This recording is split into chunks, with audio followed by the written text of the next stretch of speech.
Context. اور بدقسمتی یہ ہے کہ ہمارے ہاں چونکہ علم نہیں تھا اور ہمارا جو علم ہے اس کا ماخذ سارا یورپین ہے, ویسٹرن تھنکرز ہیں, تو ہم نے اسی یورپ کے علم کو اور انفرنسز کو اپنے اوپر بھی لاگو کرنے کی کوشش کی, جبکہ مجھے تاریخ میں کبھی ایسا نظر نہیں آیا کہ ابن رشد کو, ابن خلدون کو یا ابن سینا کو یا جو ہمارے اور اس طرح کے سائنسدان تھے, ان میں سے کسی کو اس قسم کی پرسیکیوشن کا سامنا کرنا پڑا ہو, چونکہ اسلام نے علم کے خلاف کبھی اپنا جو طاقت ہے اس کو استعمال نہیں کیا, ہمیشہ علم کی اور کائنات کے تسخیر کی حوصلہ افزائی کی تھی. سو اس سینس میں کبھی ریلیجن اور سائنس کا اسلامک پس منظر میں کانفلکٹ نہیں تھا. اسی لیے علامہ اقبال نے کہا کہ اپنی ملت پر قیاس اقوام مغرب سے نہ کر, خاص ہے ترکیب میں قوم رسول ہاشمی. تو ہمیں اپنے فلسافیکل اور اپنی جو آئیڈیالوجیکل انڈر پیننگز ہیں ان کے اوپر تحقیق کرنے کی ضرورت ہے. لیکن جیسے میں نے کہا کہ جب 400-600 سال سے یہ علم کے چشمے بند ہو گئے تو اس کے نتیجے میں ہماری جو رسپانس تھی نئے چیلنجز کو, وہ دو ایکسٹریمز کے اندر تقسیم ہو گئی. ایک وہ ایکسٹریم تھی کہ جو کمپلیٹلی ویسٹرنائز تھی, جنہوں نے کہ مغرب کا مقلد ہو کے سمجھا کہ جو مغرب کے فلاسفرز نے, جو رسل نے کہہ دیا ہے, جو شیکسپیئر نے کہہ دیا ہے, یا جو فرائڈ نے کہہ دیا ہے, وہ اب آخری کلام ہے, اس کے بعد کچھ اور نہیں اس کو ہم کہہ سکتے. لہٰذا اس کو منوان اپنے اوپر منطبق کرنے کی کوشش کی. لیکن اس کے خلاف ایک دوسرا رجحان بھی پیدا ہوا کہ جس نے مکمل طور پہ جو کچھ بھی مغرب سے تھا اس کی رد کیا اور کہا کہ ہمیں اس کو بالکل غور کرنے کی ضرورت نہیں ہے, اور ہم صرف اپنے اندر جائیں گے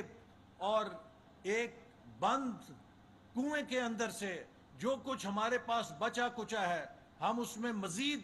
تحقیق کیے بغیر اسی کو ری انوینٹ کرنے کی کوشش کریں گے. لہٰذا یہ دو ایکسٹریم کی پولرائزیشن ہو گئیں. میں سمجھتا ہوں کہ جو مسلمانوں کا گلوری پیریڈ تھا اس کی اگر آپ بنیاد دیکھیں تو انہوں نے جو رومن دور کے اندر علم تھا اسے رد نہیں کیا تھا, بلکہ اس کی کنٹینیوٹی کی تھی, اس کو مشاہدہ کیا تھا اور اپنی تحقیق کے مطابق پھر اس کو آگے بڑھایا تھا. تو نالج ہے وہ ایک یونیورسل پراپرٹی ہے, لیکن نالج کی یقیناً ہر علاقے میں کانٹیکچولائزیشن اس کے اپنے مسائل, اس کی اپنی ایسپریشنز کے مطابق مختلف ادوار میں رہی ہے. لیکن اس کا یہ مطلب نہیں ہے کہ ہم اپنی آنکھیں بند کر لیں اور اگر کوئی چیز کسی اور جگہ پر ہوئی ہے اس تحقیق کو مکمل طور پہ رد کر دیں. اور میں اس کی سب سے بڑی مثال علم کو حاصل کرنے کی یہ دوں گا کہ جب ایک غزوہ کے بعد قیدیوں کا معاملہ پیش آیا اور ان کفار کے پاس کوئی پیسہ نہیں تھا جس کو وہ دے کر اپنی رہائی حاصل کر سکیں, تو نبی کریم صلی اللہ علیہ وسلم نے ان کو کہا کہ میری امت کے غالباً ایک بندہ 10 لوگوں کو علم سکھا دے تو اس کو رہائی مل سکتی ہے. تو آپ مجھے بتائیے کہ کیا ایک کافر جو ہے اس نے قرآن کی تعلیم سکھانی تھی مسلمانوں کو؟ یقیناً اس کا مطلب یہ تھا کہ وہ کوئی لینگویج سکل سکھائے گا, وہ کوئی عربک لٹریچر سے ان کو عربک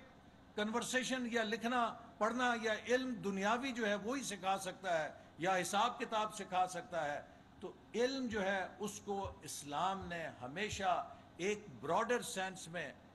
استعمال کیا ہے, اور اس کی سب سے بڑی بنیاد یہ ہے کہ جب ہم کہتے ہیں کہ ہمیں اللہ تعالیٰ نے امامت کا فریضہ سر انجام دیا ہے تو پھر مسلمانوں کا یہ فرض تھا کہ وہ اس کائنات کے نظام کو چلانے کے لیے اپنے اندر بہترین صلاحیت پیدا کرتے, ہر شعبے کے اندر صلاحیت پیدا کرتے, چونکہ وہی